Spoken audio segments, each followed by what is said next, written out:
আসসালামু আলাইকুম। নতুন একটি ভিডিওতে আপনাদের সবাইকে জানাচ্ছি স্বাগতম।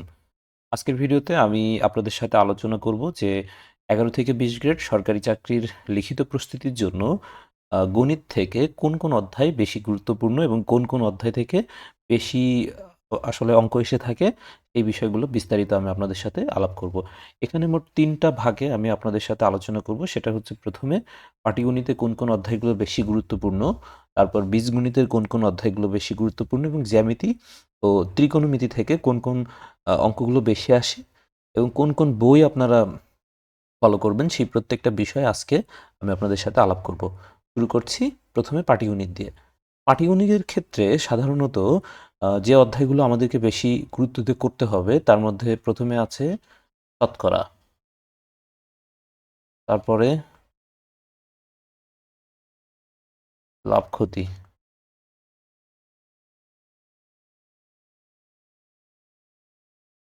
ঐকিক নিয়ম। ঐকিক নিয়মের মধ্যে আবার অনেকগুলো ভাগ আছে। কাজ, সময়,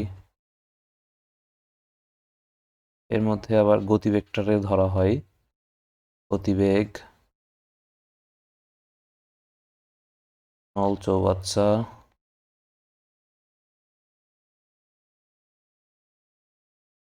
নৌকা স্রোত, এই বিষয়গুলো আপনাদেরকে দেখতে হবে।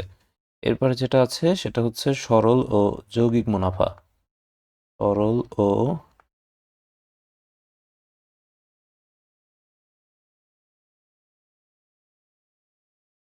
যৌগিক মুনাফা। তারপরে যেটা আছে সেটা হচ্ছে পরিমাপ। এরপরে অনুপাত সমানুপাত থেকে মাঝে মাঝে প্রশ্ন এসে থাকে। অনুপাত সমানুপাত। তাহলে এগুলো বাদেও মাঝে মাঝে হচ্ছে লসাগু গসাগু থেকে তেমন প্রশ্ন আসে না, ভগ্নাংশ থেকে প্রশ্ন আসে। তারপরে যেটা আসে গড় থেকে প্রশ্ন আসে। এরপর আসে বর্গমূল জাতীয়, অর্থাৎ সংখ্যা বা বর্গমূল যে অঙ্কগুলো আছে সেখান থেকে মাঝে মাঝে প্রশ্ন আসে। আরেকবার একটু রিভিশন দিই। গণিতের ক্ষেত্রে হচ্ছে শতকরা, লাভ ক্ষতি, ঐকিক নিয়ম, সরল যৌগিক মুনাফা, পরিমাপ, অনুপাত সমানুপাত, ভগ্নাংশ, গড়, বর্গমূল। সাধারণত দেখা যায় যে পাটিগণিতের ক্ষেত্রে এই সমস্ত অধ্যায় থেকেই আমাদের আসলে বেশিরভাগ সময় প্রশ্ন আসে। তার মধ্যে শতকরা, লাভ ক্ষতি, ঐকিক নিয়ম, সরল যৌগিক মুনাফা, পরিমাপ, এগুলো হচ্ছে বেশি গুরুত্বপূর্ণ। এখন আসি বীজগণিতের ক্ষেত্রে। বীজগণিতের ক্ষেত্রে প্রথমেই যেটা আসে সেটা হচ্ছে ঘন বর্গের সূত্রাবলী মান নির্ণয়। তারপরে যেটা আসে সেটা হচ্ছে উৎপাদকে বিশ্লেষণ। উৎপাদকে বিশ্লেষণ। এরপর সমীকরণ থেকে অঙ্ক আসে। বীজগণিতের সমীকরণ, সমাধান, এগুলো থেকে অঙ্ক এসে থাকে। বীজগণিতের ক্ষেত্রে এগুলো আসে। মাঝে মাঝে দেখা যায় যে বীজগণিতের থেকে সরল, তারপরে হচ্ছে লসাগু, গসাগু, এগুলো থেকেও অঙ্ক আসে। সুতরাং এগুলো দেখে দিতে হবে। পাটিগণিতের ক্ষেত্রেও কিন্তু মাঝে মাঝে লসাগু গসাগু থেকে অঙ্ক আসে। সুতরাং এই লসাগু গসাগুটা একটু দেখে নিতে হবে। তাহলে বীজগণিত মোটামুটি এগুলো থেকেই আশা করি যদি ঠিকমতো সমাধান করা যায় বিগত সালের প্রশ্ন বা যেকোনো একটা বই সিলেক্ট করে, এক্ষেত্রে এগুলোর থেকে সমাধান করা যায় এবং পরীক্ষায় কমন পাওয়া যায়। জ্যামিতির ক্ষেত্রে হচ্ছে মূলত বেসিক জ্যামিতির সংজ্ঞা